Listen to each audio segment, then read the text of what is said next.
right. Is it Staudte? Staudte. Staudte? Mm-hmm. Okay. Well, again, Miss Staudte, I appreciate you being willing to come down and speak with us. We're very helpful on your part. I'm trying to be. Yeah. All right. Don't know what I can tell you. Well, okay. Well, that's what we're going to try and get figured out. Obviously, like I told you at the house, we got the call about Sarah and her condition, but you say she's doing better? Yeah. Okay. Yeah. When did all this come about? The woman you see being interviewed by the police is mother of 3, Diane Staudte. Diane's eldest daughter, Sarah, who was 23 at the time, had been taken to the hospital after they found her unresponsive in her bed. She started feeling sick Saturday, just a mild headache. This past Saturday? Well, it's been a whole week. Oh, so, okay. How did all that come about? She started, Saturday she complained of a little headache, Mm-hmm. and her stomach was upset, and she threw up a couple of times. And that was it. And then her normal routine is she stays up all night and sleeps during the day. So I didn't think any about it until Sunday afternoon, and then I couldn't get her to wake up. She didn't respond to me, so we took her to the emergency room. Okay. Diane will begin to explain the events leading up to bringing her daughter to the hospital. What she doesn't know is the detective knows much more than she thinks he does. So on Saturday then, you said she was having some headaches and throwing up. Uh-huh. But it wasn't that bad. Not I that. mean, I've seen the flu bug worse. Okay. So I didn't think that much about it. About what time was that on Saturday? Oh, that was in the afternoon. Okay. And then, you remember about what time it was that she went to bed? Oh gosh, I don't know. I really don't know, because I go to bed at 10 Okay. at night, and she's usually still up. Okay. And then you woke up Sunday morning? And she was asleep. Okay. Then what happened? Me and the other girls went to church, and we left her sleeping. Okay. And then I came home, and she was still sleeping. And then maybe a couple hours later, I went to check on her, and we just couldn't get her to respond or answer or anything. Okay. So you brought her to the ER? Yeah. And that was Sunday? That was Sunday night? I want to say afternoon. Afternoon. It was still daylight. Okay. Okay, so after you get home from church, you go in to check on her. She's still asleep, but she just will not respond. She's Right. completely unresponsive. And, Yeah. Okay, and what time about was it that you got home from church? I want to say around 12:30. Okay. And then sometime you say in the afternoon, it was still light out. Do you remember about what time it was that you took her to the ER? Maybe 3-ish, Okay. something like that. All right. Is she still unresponsive at that point? Pretty much, yeah. Okay. I mean, we literally had to, Rachel and I had to carry her. Oh, We wow. carried her to the car. Okay. All right. And it's like, okay, this is not good. You know, it's like something's wrong. Mm-hmm. All right. And what did they say at the hospital?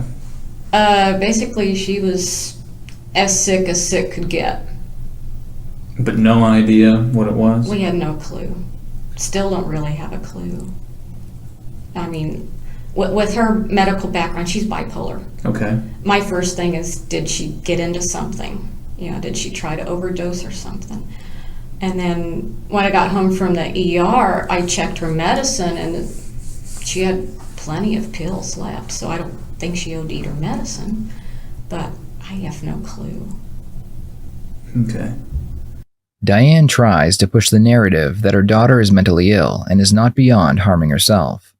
The information she gives the detective is true, and it could explain Sarah's symptoms. The problem is, this isn't the first time a family member has had these exact symptoms. In fact, over the past year, Diane has lost a husband and a 22-year-old son who had both experienced the same symptoms right before they passed away. I really don't. So it didn't look like to you then that she would have overdosed No, on her and then? then I when I'm telling the ER folks, this is her history, and I know they were probably running every test under the sun on her, and they said nothing, they couldn't figure it out either. Okay. If she wouldn't have, obviously because the pills were there, if she wouldn't have overdosed on pills, you know what else she might have done? She's talked about in the past about cutting her wrist, but as far as other ways, I have no clue. Okay, She's but obviously really never she didn't, said anything. but obviously she didn't cut her wrist. No, Okay. no, So you don't know how else she might have done it? no. Okay. I mean, if she did find something to take, I have no clue. Okay. You have any idea what it would be that she'd find to take? Oh gosh, I don't know. I mean, as far as pills, I don't have much other, Tylenol, Motrin, that type of stuff. But Anything else maybe besides pills or that she could do? well, if she got into like cleaners and stuff like that, but I don't know. I can't really picture her doing that. Okay. So you don't think she's the type of person that would try to harm herself, or? I really don't know. I don't know. Okay. Part of me says yeah, part of me says no. I don't know.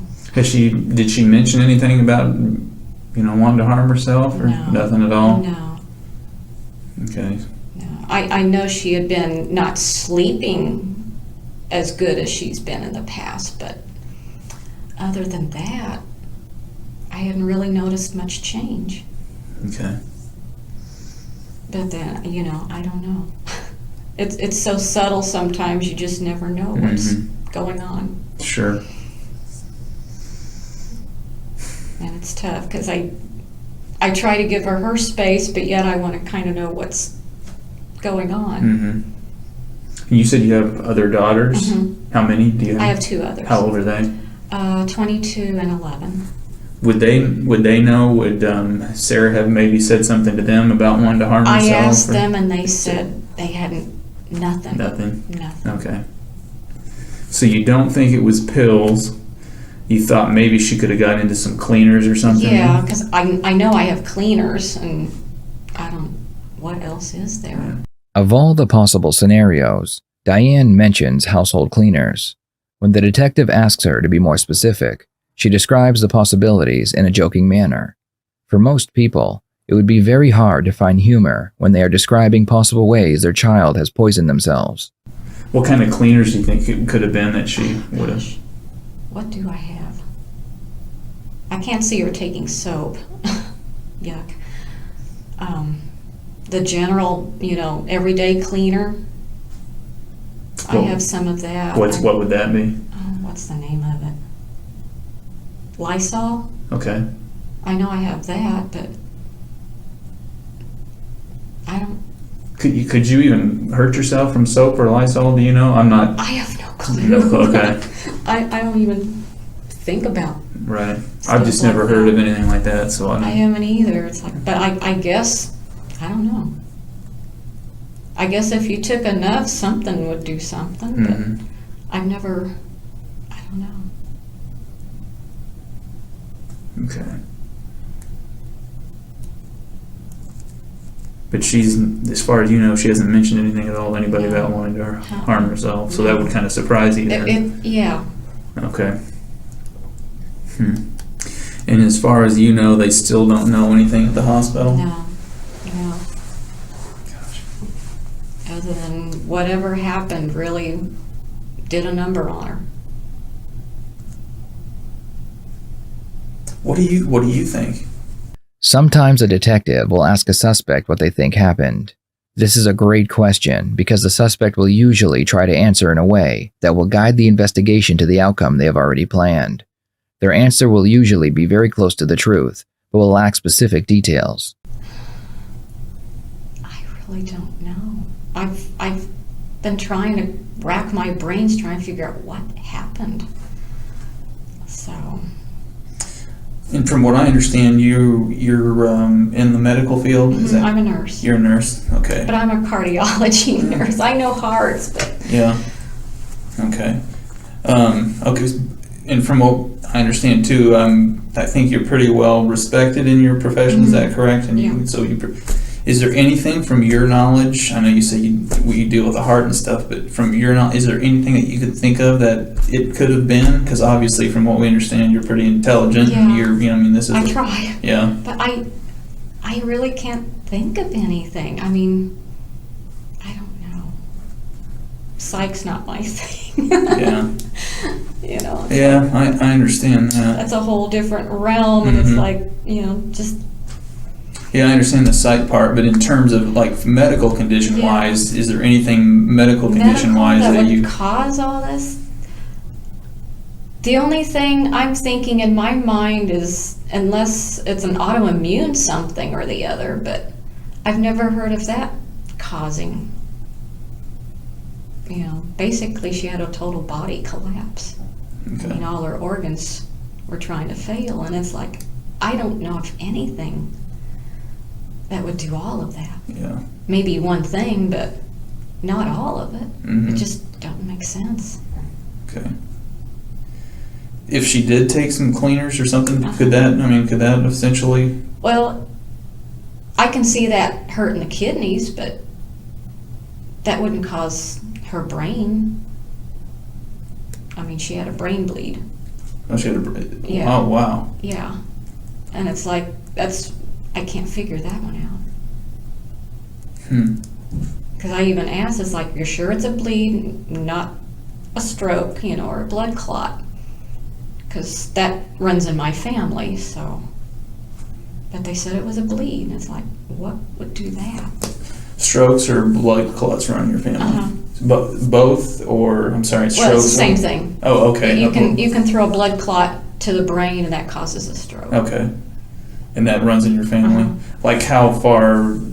Well, I've had a TIA. Well, I'm sorry, I don't know. That's like a mini stroke. Okay. And then my mom had one, and her mom died of a stroke. Okay. But Would it be common for somebody that her age though, because from what I understand, Sarah was in really good. yeah, she was in good. I As mean, far as we know, physical she health was in is good great health. physical health. Yeah. Okay. And at her age, the only thing I can see is if she was on birth control pills, but she wasn't. The tests that were done on Sarah at the hospital all came up negative. This means that if she had been poisoned, it would have been done by someone who was familiar with chemicals in lab tests. Diane knows this, so whenever the detective tries to bring up her medical knowledge, she makes sure to shut it down. I mean, I keep thinking, what drug is there that would do that? Because it almost sounds like a drug overdose, but I can't think of what. And But her where did tox she came get back it? with absolutely nothing in her system. Nothing. So we can eliminate that then. Yeah. What the cleaners, if that was the case, would That could I that? would think even that something in there would show up. How would that show up? I don't know. Whatever chemicals are in there. Because I know it was negative on alcohol, so I know she didn't get into the beer, but Is she much of a drinker? no. No. What about drug user? Is she much of a drug No, user? not Nothing that not you're that I aware know of? of. Okay. See, that makes me question. It's like, well, did she do something? Mm-hmm. And if she did, I'd sure as heck like to know what, so I could prevent it again. I can't go through this again. What do you mean? Can't This go has through been this rough. again? Oh, you mean this Yeah. whole ordeal? Okay, yeah. It's rough. I bet, especially since she almost I know, died. Yeah. Diane shows no concern for Sarah. She explains that she wants to know what caused the situation so she can prevent it from happening again, because she doesn't want to go through this again. Typically, a mother would be far more concerned about their daughter, who they almost lost, instead of how they are feeling. As the interrogation plays out, you will see that Diane continues to show very little concern for her daughter. Where are you a nurse at? I work out of the house. I work for an insurance company. Oh, okay. What do you do for I nurse for an review. insurance company? Yeah, I review claims. Oh, okay. Okay. How long have you done that? About 12 years. Wow. I love it. God, that's pretty good. Getting to work No- out of the no house vac- too, no- right? I don't have to work holidays. Oh, that's good. That's good. You get to make your own schedule, or Pretty much, yeah. We have flexible hours. wow. Well, you can't beat that. Yeah. It's like, yes. I wish I had flexible hours. You have any idea where what we could look for in terms of? I mean, it's just it sounds like it's just such a an odd deal. Anything at all that to give us some guidance to figure out what happened, or any suggestions you could think of? I really can't think of anything. I mean, I really don't know. Does she work anywhere? No. No. She's been supposedly trying to find a job, but I don't think she's been trying that hard.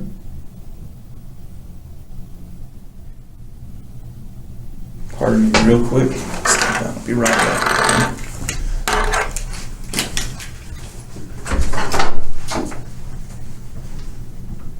So far, Diane has done a good job pretending that she knows nothing about Sarah's hospitalization.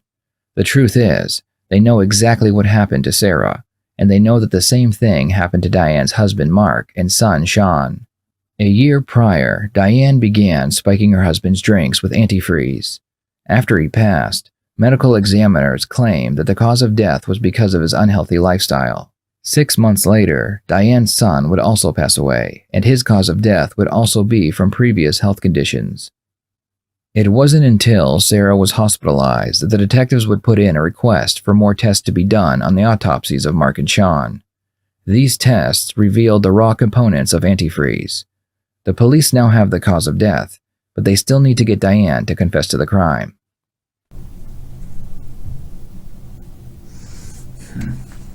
Well, let me ask you this, because from talking with the hospital, it sounds like they're doing a bunch of tests, and they're even sending some tests off to labs elsewhere. They mentioned the Mayo Clinic and Oh, wow. and possibly other places. Just the nature of this.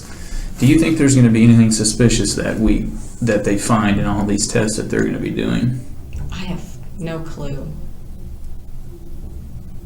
Okay. Because I don't even know what to look for. What do you mean? Well, I mean, if they're looking for some kind of a chemical that you may have taken, I can't think of what it would be to even know what tests they're doing.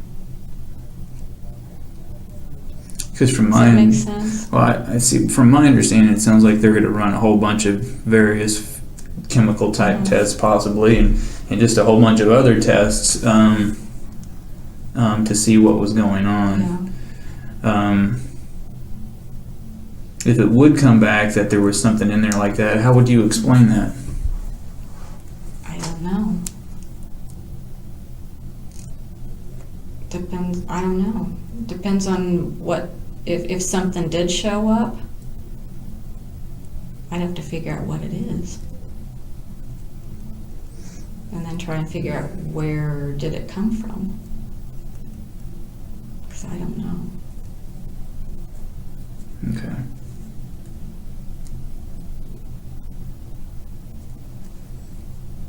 Do you know much about the autopsy process? A little bit. Okay. What did they tell you about Sean's autopsy? That he had a congenital kidney defect. That they found quite a bit of brain damage. I'd never heard of the word gliosis before. They had found where he'd had his initial stroke, and then there was evidence of seizures. Okay. Because we've spoken with the medical examiner about that. And I guess when they first did it, they really didn't look too much into if there was any types of chemicals or anything at all in his system or anything else like that. But when we did talk to them, they were able to tell us that they just like with all autopsies, if you're familiar with those, they take tissue samples and hair samples and all kinds of other samples, and they Yeah. basically keep them for a while. And fortunately, they still have a bunch of his stuff, and so they're gonna do a bunch of tests on his stuff as well. Okay. Okay, so if his stuff were to come back with anything like that, something similar to maybe what Sarah's might come back with, how would you explain that? I don't know. I really don't know. Again, it depends on what shows up. And What do you think it might be? I don't know. I really don't know. Think there could be anything maybe malicious or suspicious involved with that? I can't think of that, you know. Would you be surprised if something like that came back? Yeah, Would you? I think so. I think I would be surprised. Okay. I mean, Why would you I be never- surprised? well, I never anticipated anything showing up, you Mhm. know? You never anticipated anything showing up. Why would you not Well- anticipate anything showing up? Because I really don't know what,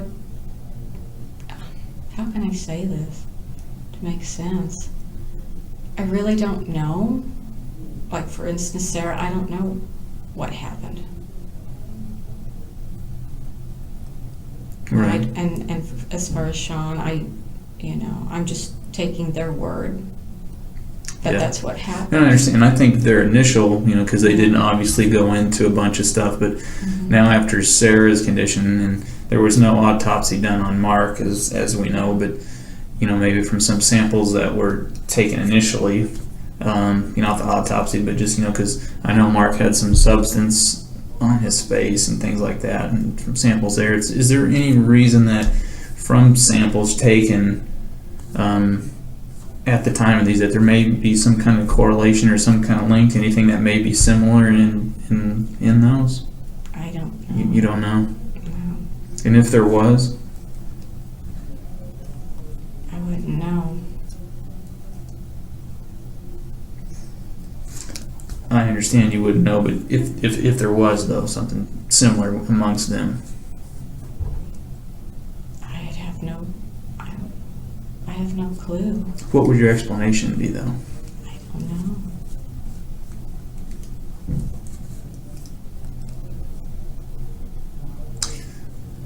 What was Mark's life insurance policy like?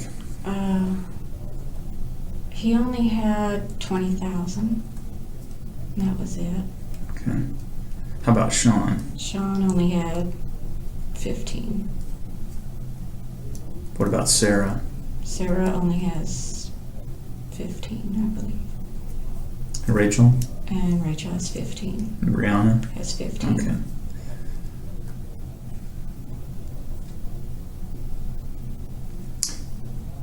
And you were able to get the money from Mark and Sean's, correct? Mhm. Okay. It took a while, but So yeah, but you didn't, finally. right. And what did you do with that money? With Mark's, we were able to move into a better neighborhood. Right. How about Sean's? With Sean's, I haven't even, right now it's still in savings because I haven't quite figured out what to do yet Okay. with some of it. What were your plans? Some things I'm thinking more of just paying off bills. Okay. What about Sarah's? If she passed, what was gonna? I have no clue.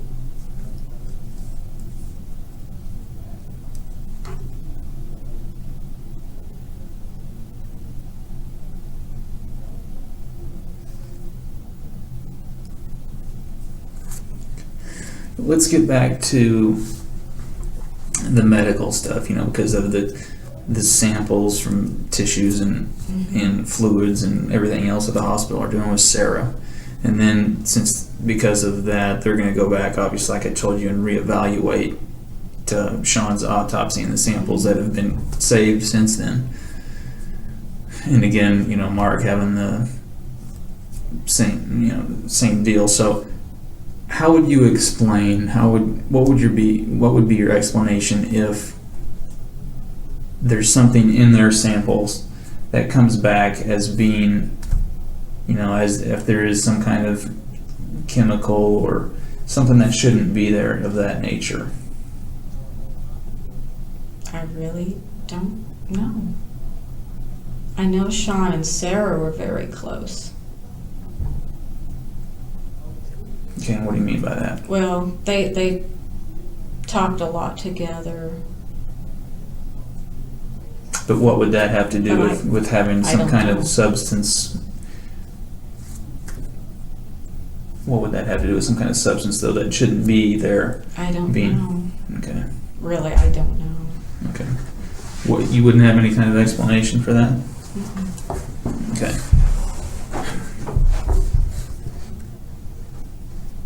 Do you think they're going to come back with anything like that? I don't think so, but I don't know. And if they do, I'd have no clue. and you don't have any explanation as to why that would be? No. The detective asks Diane a hypothetical question. The question is meant to give her the chance to explain the evidence if any is found. Some people believe they are much smarter than the police, and they can talk their way out of any situation. What they don't realize is that detectives are trained in interrogation techniques, and it is their job to manipulate a suspect to get a confession. Diane is no different, and she believes she can explain the hypothetical evidence. Oftentimes, there's cases that come up that are similar to this, where people are harmed, by other people, and there's always a reason. If somebody was to harm if their deaths were because of something like that, if somebody was to harm them, why do you think that would be? What would be the reason for somebody to want to harm them? I don't know about my kids, but Mark had a lot of weird friends. Well, I don't know if I'd call them friends. Acquaintances. He would, they were into drugs and all that, but that wouldn't surprise me. But as far as my kids, I can't imagine You can't imagine. anybody trying to harm them. Did you ever have any suspicion with Mark's death?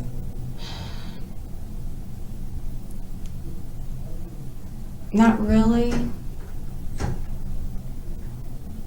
I wouldn't call it suspicion. I was not surprised because he would binge drink and What was your guys' marriage like?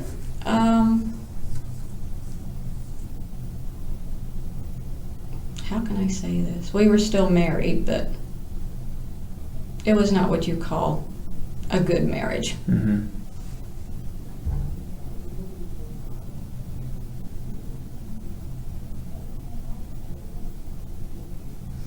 Have there been any infidelities on either side?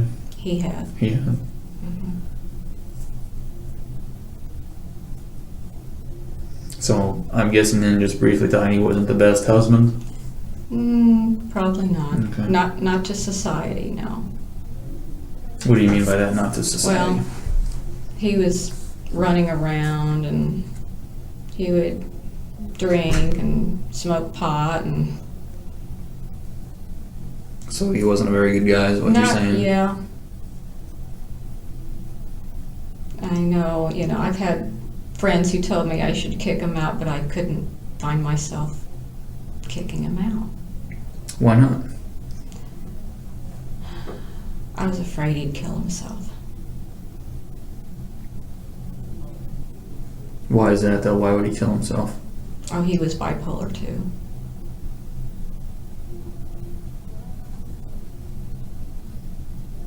And even though things were bad and he wasn't a good husband and you said he wasn't good for society, that you didn't want him to kill himself? Mhm. Okay.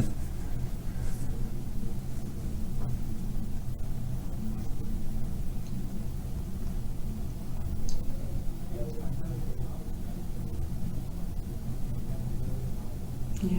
Even with all his faults, I still loved him. Okay. And Sean, any reason for anybody to want to harm Sean? Can't think of that. No. The puzzle pieces begin to fall in place as Diane explains her relationship with her husband. She tells the detective that he didn't work and she supported the family by herself. He would spend his days playing music and drinking while she worked and took care of the children. The same thing would be said of Sean, who was disabled and required plenty of attention to get him through each day. Finally, there was Sarah, who spent her days sleeping and her nights hanging out with friends. Diane begged her to get a job and help the family, but she never did. With all of this information, the detective decides it's time to tell her the test results.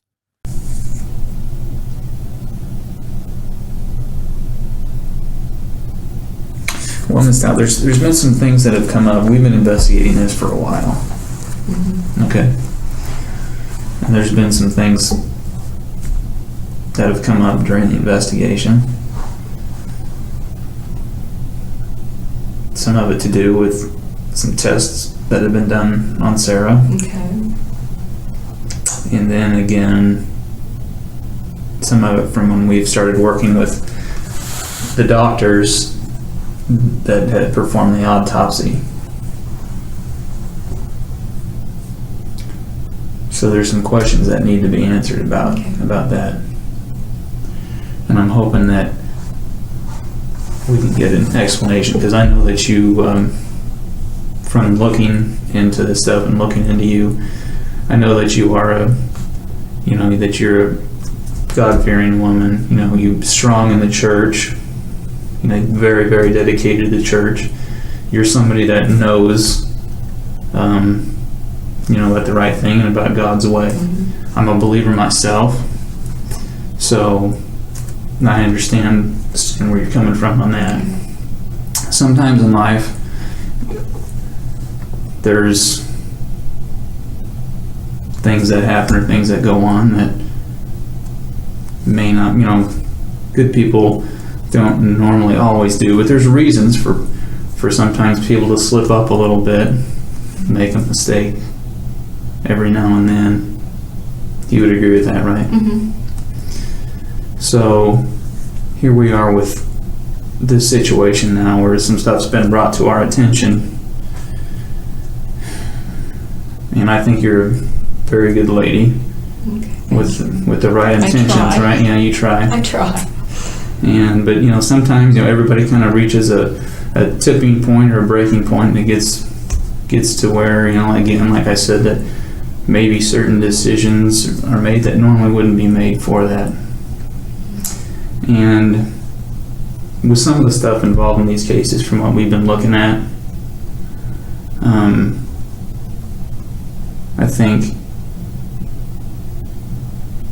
I think you're aware of why we're here. Maybe. I don't know. I think you know why we're here talking.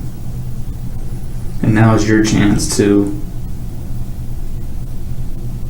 kind of help fill in, because there still are some questions about why things may have happened and Mm-hmm. that nature. And this is your opportunity, because, people are going to be looking for some answers, and they're going to want to know why, and we're going to want to be able to go back to them and say, this is it, she's a good person, but give them some kind of explanation as to why, because I know that there's a reason, maybe why some of this stuff did happen.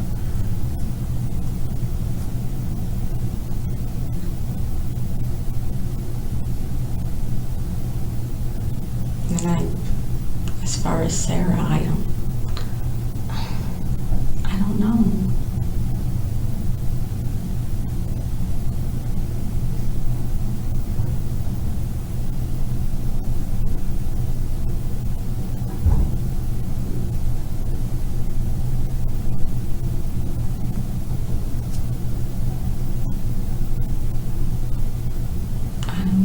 she get into something?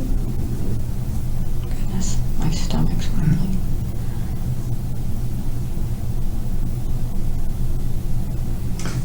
Let's get past that, Diane. Okay, let's talk about it, because I think you probably want to talk about it. You need to talk about it because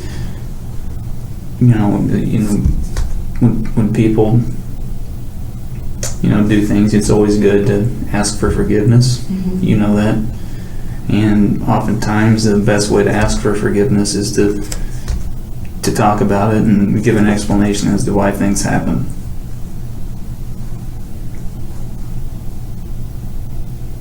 As far as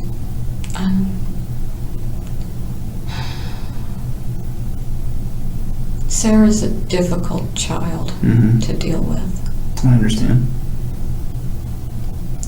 And I've been kind of putting pressure on her to, you need to get out and get a job. Your college bills are coming due. I don't want to pay for them. After all, you get tired of doing everything for your kids, and it's like you need to step up and do it.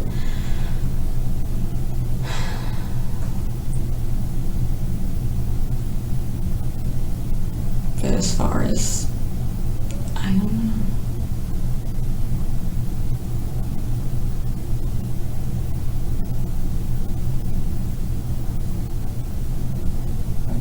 As far as did I do something to her, I didn't do anything to her.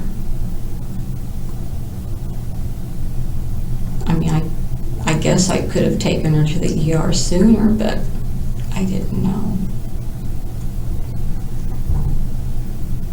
How would you explain, if through everything that's been going on, because I've been involved in this investigation for a while now, and I've been working with the hospital, Mm-hmm. how would you explain, because the hospital has been, like I said, working with me, and you may not be privy to know everything that we've been discussing. Mm-hmm. How would you explain if something's been found that may indicate otherwise? I don't know. All I know is if she, I don't know. I know I didn't do anything. And if you did? I'm just telling you I didn't do anything.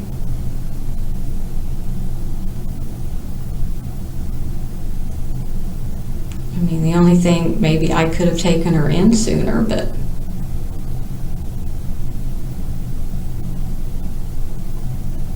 I didn't do anything.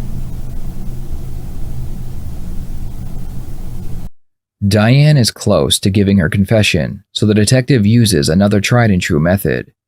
If a suspect is close to confessing, sometimes a detective will explain that they understand exactly why the crime was committed. Perhaps the suspect was overwhelmed, or it was done in the heat of a moment. Either way, the detective will sympathize with the suspect, then ask if they want to look like a monster to their friends and family. If the suspect feels like they have most likely been caught, this question will make them think it is better for them to confess, so they will look less like a monster and more like someone who just had a mental break. Diane, here's the deal. I'm here to try to help you out with all this, because I know... Because I need all the help I can get. I understand. I understand. I really do. And I know that this is... I know because you're a good person, I know that this is tearing you up, that this is bothering you. I truly understand that. But I'm here to help you out, because I know that you don't want, because of you being a good person, you don't want everybody out here, when this all comes out, you don't want them to think of you as a bad, evil type person. Because I know that that's not how you are. But that's why I'm here to try to help you out, to give you the opportunity to say, because I think I know why. And it's for some of the reasons we've already talked about. I think it's just pushed to the brink. Can't take it anymore. You know, you're doing all this stuff for everybody. You're working all the time. You're paying the bills. You're doing this. You're doing that. You can't get help. No jobs. You got all this other stuff. All these other burdens coming upon you, where all of us get to a point where we just say, you know, enough is enough. And I understand that. I understand that. But you've got to help me figure out. You got to tell me this stuff. You got to tell me why. That way we can get to that point. That's way when we can get it out there that, you know what, this isn't just about somebody that's bad and evil. You want people to know that that's not what it is. It just gets to the point, Diane. It's just the breaking point. All of us, every one of us have it. Yeah. It's just as simple as that, Diane. It's just, we all have that. It just, we get right there, and then, I mean, for all the burdens that you have to have on you. You know that, I know that. And that's what I'm giving you the chance, Diane. That's why we're here today, is so you can tell me. So you can tell me, so we can get it all on the table. It'll be that weight that'll be lifted off your shoulders, because I know people that, especially good people like yourself, that walk around and carry this kind of stuff, carry these kind of burdens. So many times just talking about it, to get it out there and say, here's the deal, I did this because I had all this going on. And then it'll be a relief to be able to talk about it, to get it off your shoulders, and then to help with the forgiveness and the healing process. But you have to do it. That's why I'm here. You have to sit down, just like we're doing, and talk about it and get it all out there. You do know I'm that. afraid of You going do. to jail. I know you're afraid of going to jail, but that you shouldn't even be thinking about that right now. I know. But that's how my mind works. I understand, but let's put that out of your mind, because you shouldn't even be thinking about that.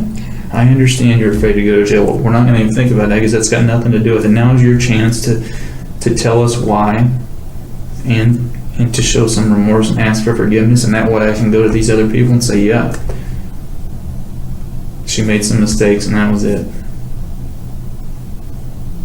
So tell me about it, Diane. There's a lot of arguments.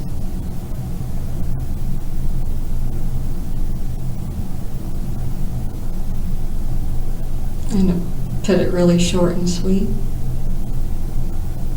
I knew they were drinking antifreeze.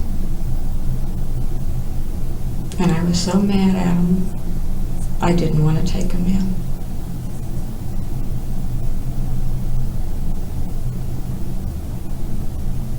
I delayed.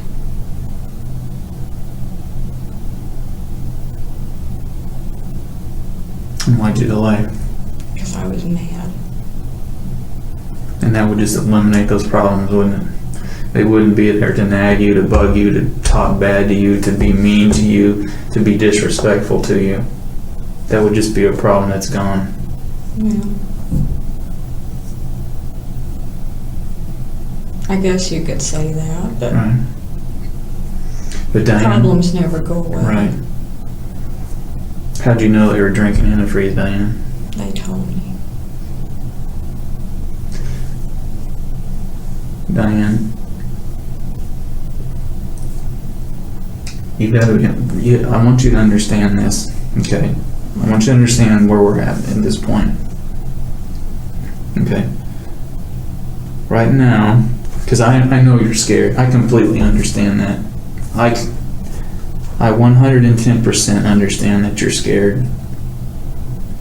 But Diane, right now is not the time to tell me things that aren't true, because it all comes back to, again, when other people, not me, but when other people that are going to see this, look at this and go, did she come in and tell the truth, or did she lie, and lie? Okay? You have to understand there's going to be a lot of people that look at this, and you don't want them to see all these lies. You and I both know why you knew they were drinking antifreeze, and you need to tell me about that. And lying about it, Diane, will not help you. You know that. You don't need me to tell you that. You need to I know how you knew they were drinking antifreeze. Then you need to tell me. How I knew they were drinking it?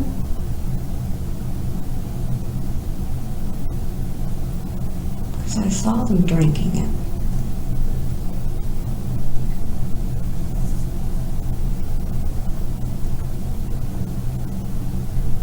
You need to tell me the whole truth, Diane. And you know, we're looking at each other eye to eye right now. You know that I know. I wouldn't be sitting here talking to you. I wouldn't have showed up on your door today. Because when we've been investigating for a while, and we had to make sure that everything was as it was appearing. That's why we waited. And then I showed up today to talk to you. And Diane, right now, because you're a good person, you're better than this. People that come in here and are not completely truthful with me are the bad people. And you're not one of those. We need to get past all this stuff. I understand you're scared. I completely understand that. But we got to get past this, Diane, because there's going to be lots of other people that see this and look at this. And you got to tell the truth, the whole truth. I know why. You need to tell it. Why they were drinking it, or? I know how they were drinking. Yeah. You need to tell the whole story, Diane. People will look at this and you have to understand, just as a person on the outside, when you look at this, if you're sitting and you looked at this person come in and say, you know what, I'm sorry, what I did was wrong, and this is why I did it, and this is how I did it, and they put it all out on the table to get it over with.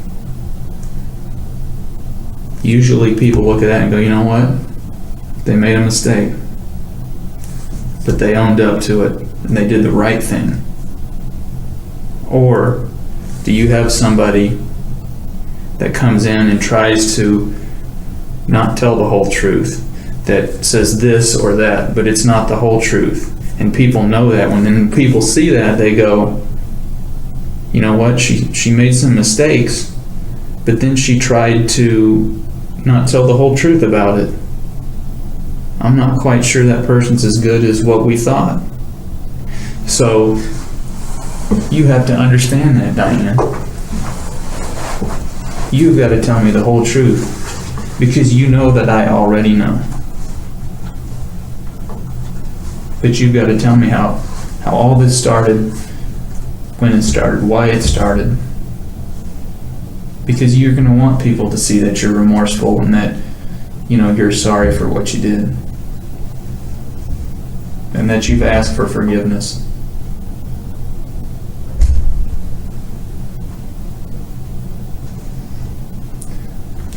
Diane, you knew that they were drinking antifreeze. Mm-hmm. You knew that. They didn't. We both know that. You knew, Diane, that they were drinking antifreeze because you were giving it to them.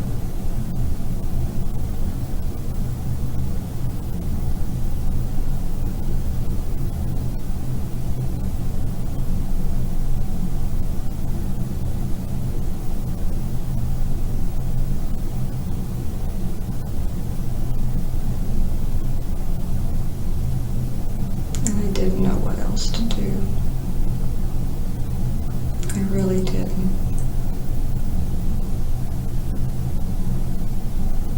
I understand.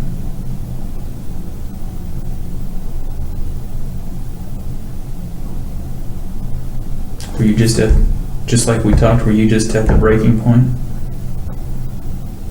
Yeah. I didn't know what else to do. Diane finally confesses to the crime. It turns out she did not work alone. Her daughter, Rachel, who she got along with, had helped her spike the drinks of their family members. At first, they interviewed Rachel and she denied any involvement, but after they searched the home, they found Rachel's journal. Written inside was the evidence that she had helped her mother with all 3 family members. We will provide Rachel's interview as well as the extended interview of Diane on our second channel, Red Tree Stories. How long had you been giving them the antifreeze before they finally got, like before Sean passed and before Sarah got to the point that she was? Maybe a couple of days. And what were you putting it in? Coca-Cola. What else? I think that was it. How much would you put in? I don't know. Just a little bit. And why just a little bit? I didn't want to hurt them. I don't know.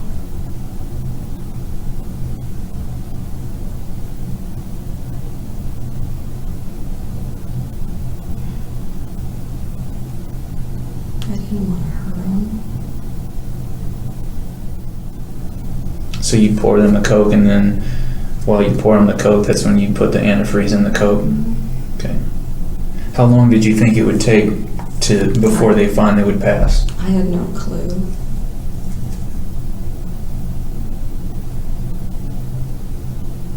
When they weren't passing right away, did you eventually start to give them more and more?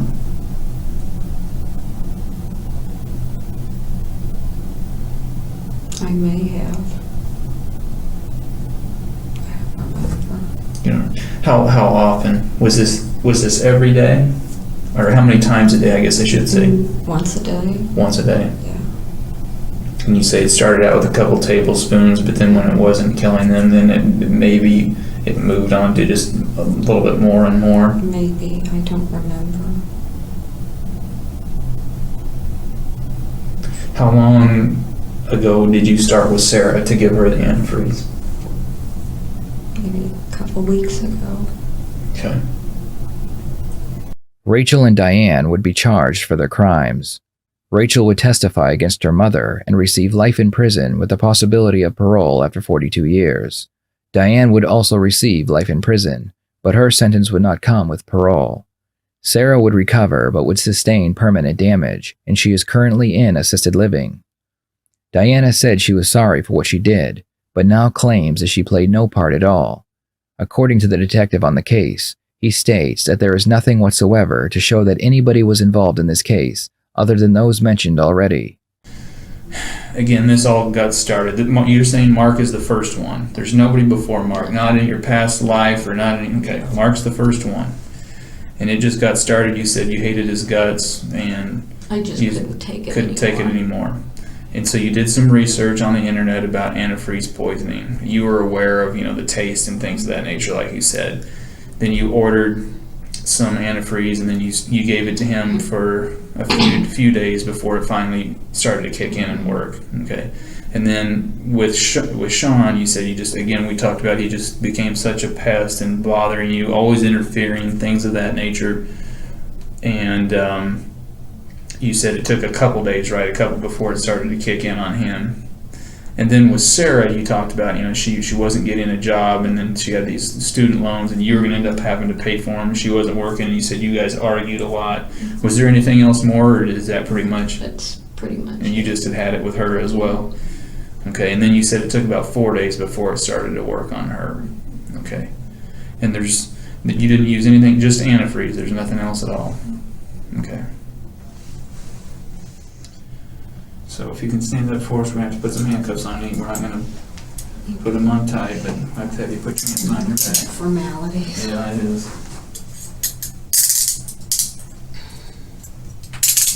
Again, my name's Detective McCamus, so if you think of something tonight or tomorrow morning that you think that you need to tell me about, you can ask them to speak with me and they'll get a hold of me. I bet you. Okay? Thank you for being so decent with me, Diane.